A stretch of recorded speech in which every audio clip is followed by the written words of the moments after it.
Esse é Fábio Faria, sentado ao lado do sogro famoso dele, o Silvio Santos. Juntos, eles estão ali passando um trote na família.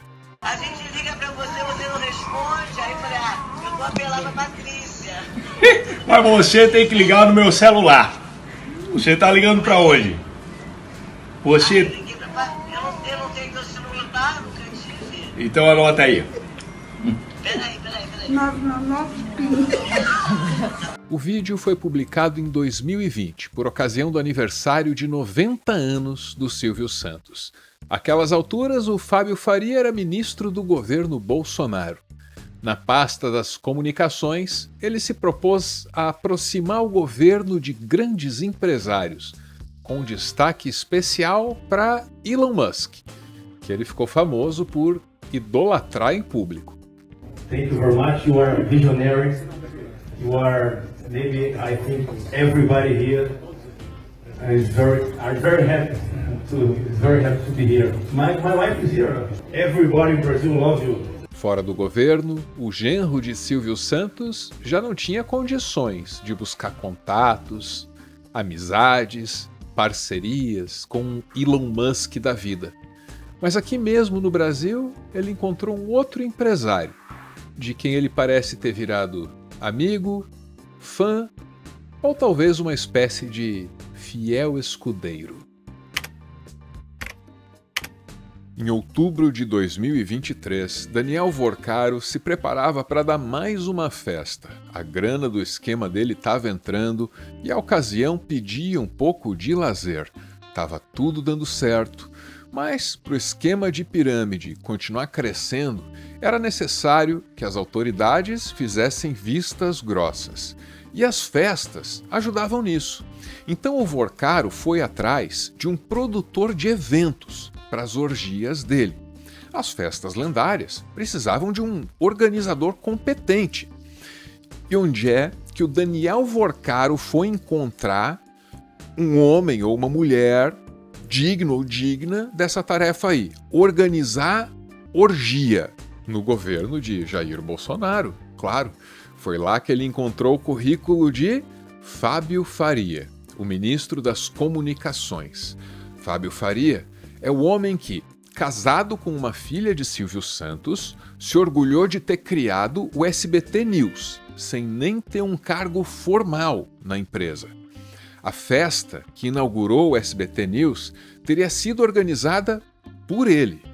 O holograma do Silvio Santos, usado naquela ocasião para elogiar a criação do canal, teria sido ideia dele. Conclusão: o luxuoso evento, a solenidade do SBT News, com as mais altas autoridades da República e as orgias do Daniel Vorcaro tinham a assinatura do mesmíssimo produtor de eventos, Fábio Faria. Se bem que as orgias e as solenidades também podem ter o mesmo público, né? As mais altas autoridades da República estão presentes em ambas as ocasiões.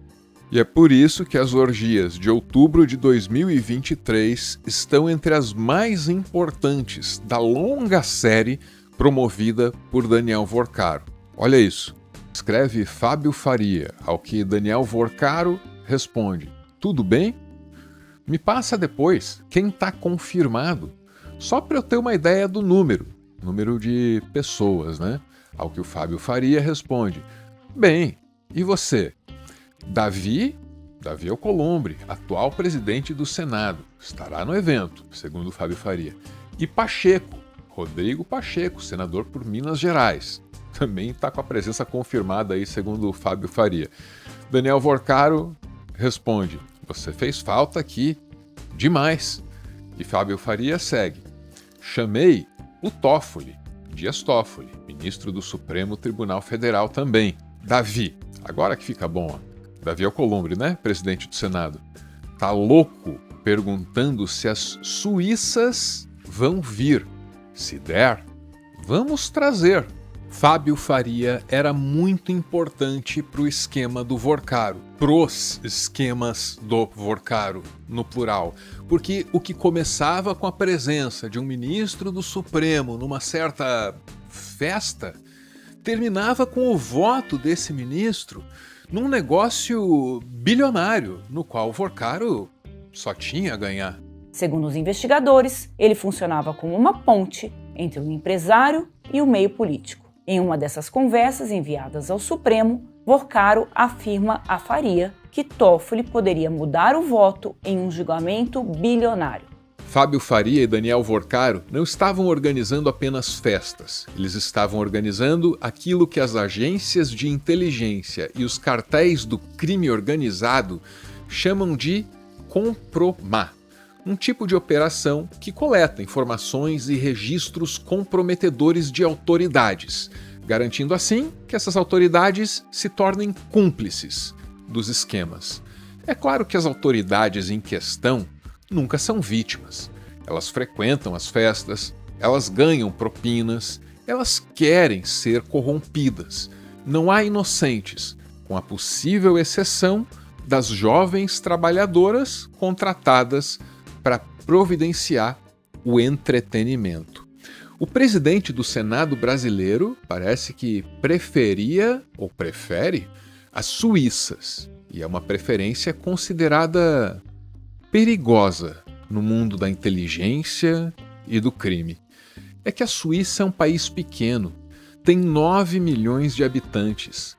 Lá, a prostituição é legalizada desde 1942 e quem trabalha no ramo tem amplos incentivos para estar cadastrado ou cadastrada nos sistemas do governo, até para receber auxílios do Estado. Ao contrário dos outros países, a Suíça tem uma base de dados razoavelmente confiável sobre esse setor. E os dados oscilam, mas o número nunca excede o de 25 mil profissionais. A Suíça é considerada uma potência do conteúdo adulto. Vista aqui da minha roça, a Suíça até parece que lida com sexo com a mesma desenvoltura com que lida com dinheiro. Estão na Suíça algumas das maiores agências especializadas em conteúdo adulto. A Unite Agency, a Fox Studios, a Kalu Agency, terei pronunciado corretamente? Não sei. Mas parece que na Suíça a indústria do entretenimento adulto se propõe a ser duas coisas: legal e transparente, o que até pode ser bom para quem curte esse tipo de coisa. Mas é uma escolha notoriamente perigosa nas operações de compromat. Isso, claro, segundo as fontes que compreendem do assunto. E o que essas mesmas fontes dizem é que as suíças, que deixaram o presidente do Senado tão louco, poderiam ser facilmente rastreadas num pequeno grupo de 1 ou 2 centenas de mulheres, todas expostas e querendo ser encontradas, porque afinal de contas, elas também vendem conteúdo. O problema é que a realidade dessas festas pode ser chocante demais para ser interpretada pela cultura brasileira. Uma mistura de sexo, poder e às vezes violência, que teria tudo para colocar esse país para discutir satanismo por alguns meses. Porque nossa cultura dificilmente conseguiria encarar as coisas saídas das imaginações de Daniel Vorcaro e Fábio Faria por outro viés. Cá estamos nós, no Twitter, território perigoso da internet, onde eu leio que vou acabar assinando a Fílmica por causa do... Ih, rapaz, sou eu. É do Ziri PhD, vou curtir, né? E ele manda esse meme aqui com um pequeno texto de sabedoria que vem atribuído ao Garfield. Um rosto que, de fato, inspira muita credibilidade. Fosse um filósofo, esse gato aqui seria o Domênico de Masi, aquele que diz que a gente tem que descansar mais. O que está escrito aqui? Você não é imune à propaganda, mas eu também não sou. Só estou apontando isso para que possamos continuar vigilantes sobre o que consumimos, sem descartar críticas. Acho que no fim das contas esse é um esforço coletivo e deveríamos ser menos desdenhosos e mais didáticos sobre isso. Muito legal, Ziri, mas eu tenho uma outra pérola de sabedoria sobre propaganda que aqui será atribuída ao Gato Félix, uma outra entidade ainda mais antiga, ainda mais sábia que Garfield. E Félix disse: a propaganda é o microplástico do entretenimento.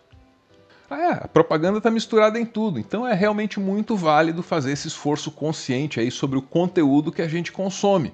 Mais uma razão para assinar a Fílmica, uma plataforma de streaming que tem essa proposta. Uma curadoria consciente que busca experiências que ficam na sua memória, ao invés desse transe maluco aí, que é ficar vendo vídeo curto por 1 hora no celular e depois não se lembrar de nada do que viu. Como se a gente tivesse sido abduzido por esse ralo de atenção que a gente carrega no bolso.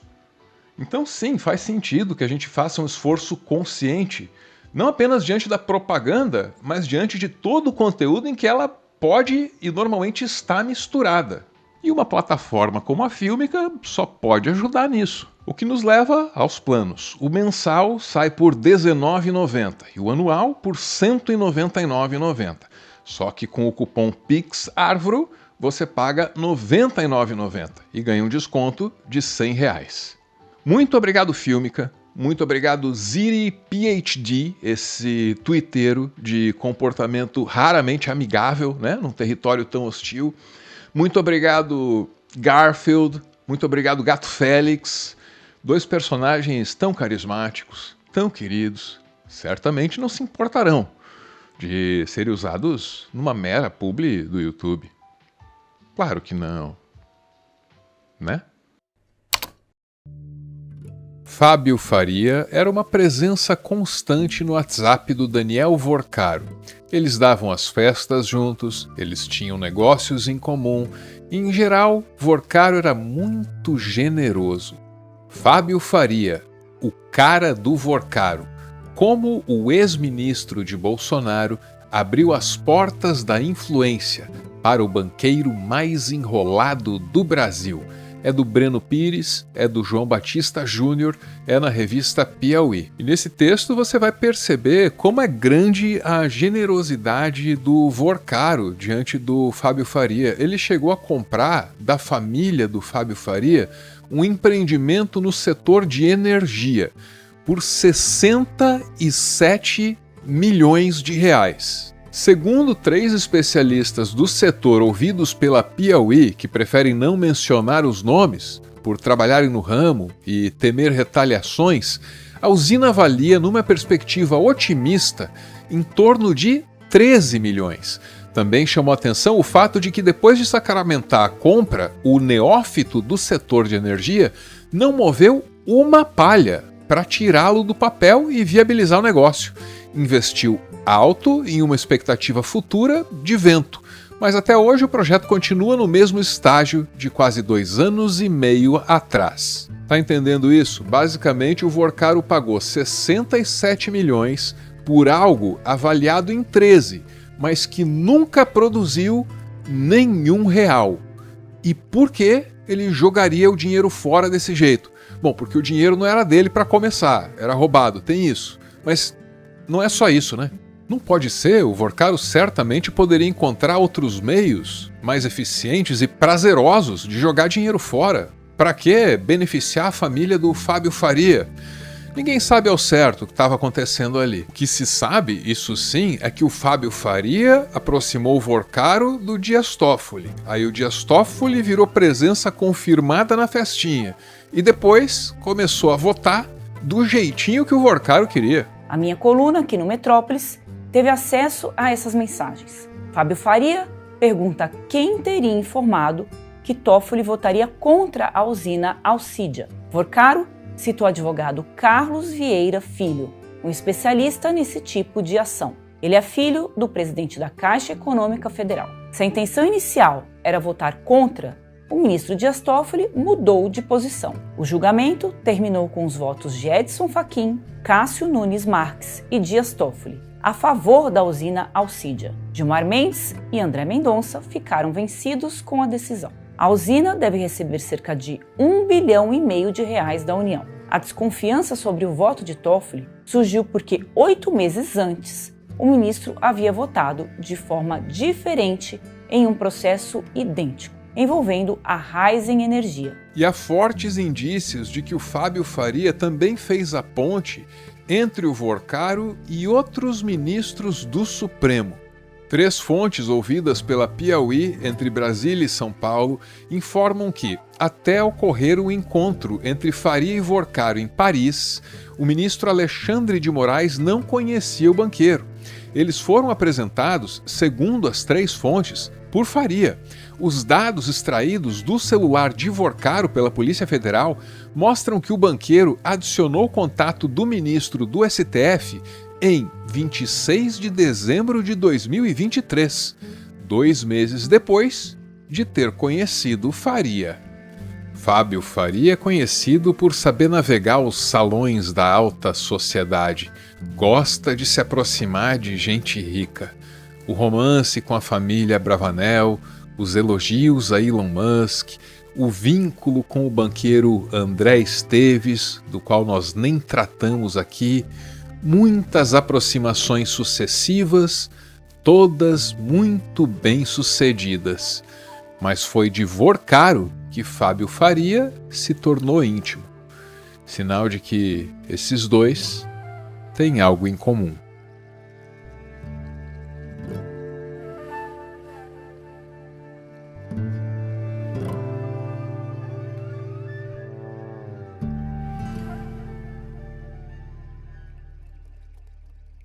Ponto final em mais um textão, e eu uso o espaço das considerações finais para citar uma outra frase, essa aqui, ó. Tudo aquilo que for economicamente eficiente é moralmente justificável. E o que isso significa, hein? Significa que tudo que faz alguém ganhar dinheiro é bom. Eu não quero julgar esse tipo de raciocínio que prioriza o lucro sobre todas as coisas, mas quero mostrar de onde ele vem e que resultados ele pode trazer. Os apoiadores desse canal estão vendo comigo uma série sobre os últimos anos da União Soviética, e é de lá que vem esse lema. Essa frase foi atribuída a Igor Gaidar, um jovem economista a quem foi confiada a transição. Uma transição econômica que não era apenas em direção ao capitalismo, não. Era em direção a um tipo especial, radicalmente liberal de capitalismo. For me, as at least as a representative of a nation that was the empire builder, of course the destruction of the union is some kind of a tragedy, but I can accept it as reality. E olhando em retrospecto, é claro que deu tudo errado. Nobody had invented real mechanism how to privatize the communist economy in one month. That is the political and social reality with which we have to somehow to live. Mas volta para essa frase. Tudo aquilo que for economicamente eficiente é moralmente justificável. Essa frase definitivamente soa como uma confissão do neoliberalismo sobre o quão amargo seus ditos remédios podem ser. Esse sofrimento seria como um mal necessário para que a economia, né, esse ser místico que a gente conhece, o mercado, funcionasse da forma com que eles acreditavam que deveria ser. E essa é a Gisele Amorim. Ela é responsável pelo complexo trabalho de providenciar as legendas para a série documental que a gente vem acompanhando aqui. Esse 4º episódio é possivelmente o clímax dessa história de derrocada, e os 3 anteriores já estão disponíveis para os apoiadores desse canal. Além desse conteúdo aí, que é localizado para o glorioso português brasileiro com muito capricho, que é analisado para além das reações impensadas, às vezes preguiçosas, do mero react, os apoiadores, eles também têm voz. Aliás, muitos consideraram que essa série poderia ter um viés anticomunista explícito em função do recorte histórico, né? A derrocada da União Soviética. E esse quarto episódio, que trata justamente das privatizações, dos milagreiros neoliberais que apareceram como oportunistas, esse tem tudo para surpreender alguns de vocês, meus amigos. Tudo dito, bora ouvir. É o PS. Oi, Álvaro, boa noite. Eu preciso falar. Até onde o ser humano vai por poder e dinheiro? Até onde vai? Abandonar um povo inteiro, vários povos inteiros, por dinheiro e por poder. Dinheiro, né? Ali foi dinheiro.